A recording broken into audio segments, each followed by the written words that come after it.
Hello and welcome to Easy Gluten Free. Today I've got an easy olive bread with a beautiful crusty exterior and a soft, chewy interior that's studded with olives and flavored with lemon and thyme. And instead of having to purchase, measure, and mix all of the different flours I typically use in the breads we've done here on the channel in the past, today I've got all the tips and tricks you'll need to push this simple gluten-free pizza crust mix into a brand new direction, my friends. To get started, line a full-size baking sheet with parchment paper and set it aside. Then in a large bowl, combine 1.5 cups of warm water with the yeast package that comes with the mix and let it stand for about 5 minutes. And while the yeast is proofing, I've got 3/4 of a cup each of both Spanish and Kalamata olives, both sliced in half lengthwise, the zest of 1 lemon, 1/4 teaspoon of dried thyme, and 1 clove of garlic that you've grated on a microplane.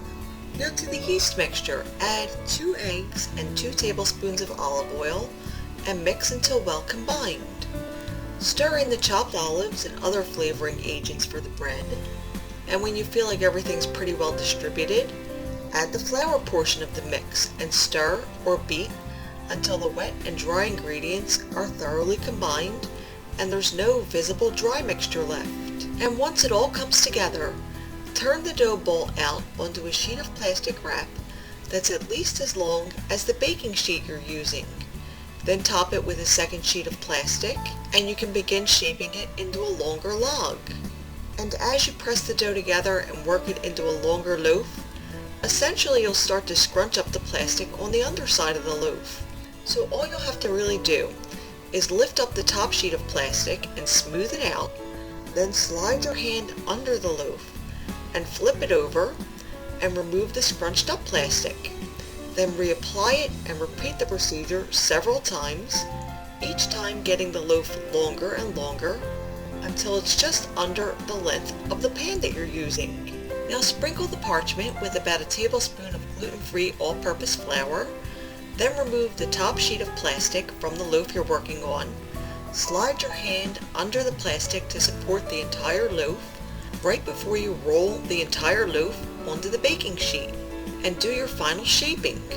Take your time here to get a nice smooth surface and pointed ends, and when you feel like it looks good, remove the plastic and sprinkle over about 2 tablespoons of flour, then use a brush to brush off the excess and get it evenly coated over the entire surface. And this step is purely aesthetic. It's going to give us a nice contrast where we place the slash marks and give the appearance that the loaf's been worked on a floured surface during the shaping process. Now use a sharp knife to slice 4 or 5 shallow diagonal slashes along the bread. Then do the same thing going in the opposite diagonal direction. Cover the bread with a lint-free kitchen towel and allow it to rise in a warm place for 2 or 3 hours, which is going to give the dough more time for the flavors to develop.